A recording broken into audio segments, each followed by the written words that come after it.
నమస్తే, welcome to స్వేచ్ఛ TV. నేను మీ దుర్గా భవాని. భారతదేశంలో ఉపరాష్ట్రపతి మళ్ళీ ఎవరైతారా అని చెప్పి కూడా ఒక ప్రశ్నలు అయితే లేవనెత్తుతున్నాయి. సో అసలు ముందేం జరిగింది, ముందు ఎవరుండే, మరి ఇప్పుడు ఎందుకు అని చెప్పి ఆయన రాజీనామా చేయాల్సి వచ్చిందనే విషయాలు అయితే తెలుసుకునే ప్రయత్నం అయితే చేద్దాము. సో జగదీప్ రాజీనామా, వాట్ నెక్స్ట్? భారతదేశ కొత్త ఉపరాష్ట్రపతి ఎవరు కానున్నారు? భారత ఉపరాష్ట్రపతి జగదీప్ ధన్కర్ రాజీనామా చేయడం అందరికీ ఆశ్చర్యానికి గురిచేసింది. అనారోగ్య సమస్యల కారణంగా తాను ఈ నిర్ణయం తీసుకున్నట్లు జగదీప్ సోమవారం ప్రకటించారు. ఈ నేపథ్యంలో గొప్ప ఉపరాష్ట్రపతి ఎవరన్న ప్రశ్నలు వస్తున్నాయి. సో ఏ విషయాల మీద ఇంతకుముందు ఎవరున్నారు అని అంటే మాత్రం ఉపరాష్ట్రపతిగా జగదీప్ ధన్కర్ అయితే ఉండే, అతను రాజీనామా చేయడం జరిగింది. రాజీనామా ఎందుకు చేశారు అనే విషయానికి వచ్చేస్తే మాత్రం ఒకటే, అనారోగ్య సమస్యల కారణంగా నేను రాజీనామా చేస్తున్నానని చెప్పి కూడా ఆయన చెప్పడం జరిగింది. సో దానికి సంబంధించినంతగాను ఇప్పటికైతే దానికి ఇంకా అదైతే ప్రెసిడెంట్ దగ్గరికి అయితే వెళ్ళడం జరిగింది. దాని గురించి ఇంకా ఏం అప్డేట్ అనేది రాలేదు. కానీ ఒకవేళ నెక్స్ట్ అసలు ఎవరు ఉండబోతున్నారు, అసలు ఎవరు ఎన్నుకుంటారు వీళ్ళను అని అంటే, ఉపరాష్ట్రపతిని పార్లమెంట్ ఉభయ సభ సభ్యులు ఎన్నుకుంటారు. లోక్సభ, రాజ్యసభ సభ్యులు రహస్య ఓటింగ్ ద్వారా ఉపరాష్ట్రపతిని నిర్ణయిస్తారు.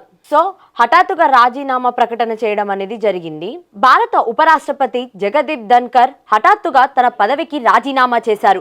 ఆరోగ్య సమస్యల కారణంగా వైద్యుల సలహా మేరకు ఈ నిర్ణయం తీసుకున్నట్లు ఆయన పేర్కొన్నారు. రాజీనామా లేఖను రాష్ట్రపతి ద్రౌపది ముర్ముకు పంపుతూ ఆరోగ్యానికి ప్రాధాన్యత తీసుకొని వైద్య సూచనల మేరకు ఉపరాష్ట్రపతి పదవికి తక్షణమే రాజీనామా చేస్తున్నాను అని ధన్కర్ తెలిపారు. 2027 వరకు పదవిలో ఉండాల్సి ఉండగా, సో 2027 వరకు ఆయన పదవిలో ఉండాలి. కానీ ఏం చేశారనంటే, ఆరోగ్య పరిస్థితులు బాలేవు కాబట్టి నాకు ఇప్పుడు నేను రాజీనామా చేస్తున్నానని చెప్పి కూడా ధన్కర్ చెప్పడం జరిగింది. మరి నెక్స్ట్ అసలు ఏం జరగబోతుంది, ఎలా ఉండబోతుంది అని అంటే మాత్రం చూడాల్సింది, మరి ఏం చేయబోతున్నారు అనేది. సో 74 ఏళ్ళు ధన్కర్ 2022 ఆగస్టులో ఉపరాష్ట్రపతిగా పదవి చేపట్టారు. 2027 వరకు పదవిలో కొనసాగాల్సి ఉండగా మధ్యలోనే పదవి నుంచి తప్పుకోవడం అందరినీ ఆశ్చర్యానికి గురి చేసింది.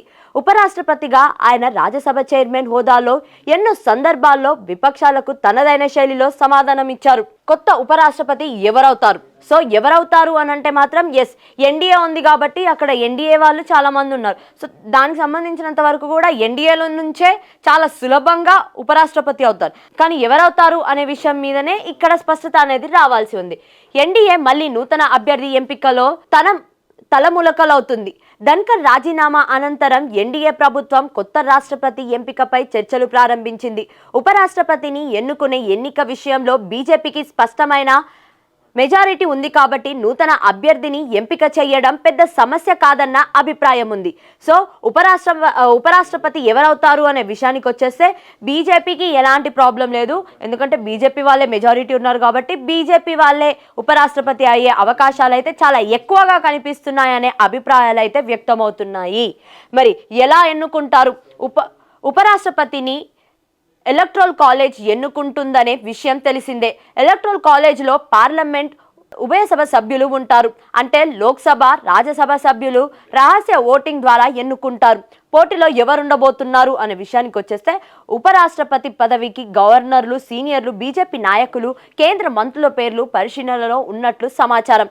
గతంలో ధన్కర్ కూడా బెంగాల్ గవర్నర్గా ఉన్న సమయంలో ఉపరాష్ట్రపతిగా ఎంపికయ్యారు. 2017లో వెంకయ్య నాయుడు కూడా పార్టీ ముఖ్య నాయకుడిగానే ఎంపికయ్యారు. అంటే ఒకవేళ ఉపరాష్ట్రపతిగా పనిచేయాల్సి వస్తే మాత్రం ఎవరుంటారు అని అంటే, బీజేపీలో ఉన్న సీనియర్ నాయకులు లేదా గతంలో గవర్నర్గా పనిచేసిన వాళ్ళు అండ్ మంత్రులు, వీళ్ళు మాత్రం ఉంటారు అని చెప్పి చెప్పడం జరిగింది. మరి ఈ నేపథ్యంలో ఎవరుండబోతున్నారంటే, ఈ నేపథ్యంలో జనతాదళ్కు చెందిన రాజ్యసభ డిప్యూటీ చైర్మన్ హరివంశ్ పేరు మొదటిగా వినిపిస్తుంది.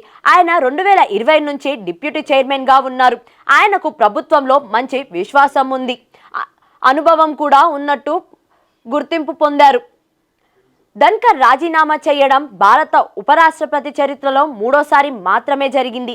ఇప్పటి వరకు వివి గిరి, ఆర్ వెంకటరమణన్ మాత్రమే పదవిలో ఉండగానే రాజీనామా చేశారు. అయితే వారు రాష్ట్రపతి పదవికి పోటీలో పోటీలో నిలిచేందుకు రాజీనామా చేయగా ధన్కర్ మాత్రం ఆరోగ్య కారణం వల్ల తప్పుకున్నారు. సో గతంలో కూడా ఇలాంటివి జరిగాయి, జరగలేదని కాదు, గతంలో జరిగినప్పుడు ఇది థర్డ్ టైం అనమాట. గతంలో ఎప్పుడైనా సరే కానీ వాళ్ళు పోటీలో ఉండడము ఈ విషయాల్లో జరిగాయి, అంటే రాజకీయ పరంగా జరిగింది. కానీ ఇక్కడ మూడోసారి జరిగింది మాత్రం ఎలా అంటే ఆరోగ్య దృష్టిలో ఉంచుకొని ఇక్కడ రాజీనామా చేయడం అనేది జరిగింది. ఇది స్పష్టంగా. సో కొత్త ఉపరాష్ట్రపతి ఎప్పుడులోగా ఎంపిక కావాలి అని అంటే 6 months ఉంటుంది. 6 months టైం ఇస్తారు. 6 నెలల్లోగా ఉపరాష్ట్రపతి ఎవరు అనేది మాత్రం ఖచ్చితంగా స్పష్టంగా చేయాల్సి ఉంటుంది. అండ్ దానికి సంబంధించినంత వరకు కూడా అటు రాజ్యసభ నుంచి కానీ లోక్సభ నుంచి కానీ వాళ్ళందరూ కూడా మెంబర్స్ ఎవరైతే ఉంటారో, అందులో సభ్యులు ఎవరైతే ఉంటారో వాళ్ళందరూ కూడా ఓట్ వేస్తారు. రహస్యంగా ఓటు వేసి ఉపరాష్ట్రపతిని అయితే ఎన్నుకోవాల్సిన పరిస్థితులు అయితే ఉంటాయి. మరి అందుకు గాను ఎవరి పేరు వినిపిస్తుంది అని అంటే ఇక్కడ మనం చూడవచ్చు హరివంశ్ పేరు అయితే వినిపిస్తుంది. కాబట్టి మరి హరివంశ్ అయ్యే ఛాన్సెస్ ఎక్కువగా కనిపిస్తున్నాయి అని చెప్పి కూడా ఒక టాక్ అయితే నడుస్తుంది. మరి ఎవరు ఉండబోతున్నారు నెక్స్ట్ అనేది అయితే ఇంకా ఒక స్పష్టత అయితే రాలేదు. కానీ రేస్లో మాత్రం ఒకళ్ళ పేరు అయితే ఇప్పుడు బాగా గట్టిగా వినిపిస్తుంది అనమాట, హరివంశ్. మరి ఎవరు ఉండబోతున్నారు ఏంటి అనేది అయితే ఇంకా తెలుసుకునే ప్రయత్నం అయితే చేద్దాము. చూస్తూనే ఉండండి స్వేచ్ఛ టీవీ లేటెస్ట్ అప్డేట్స్ కోసం.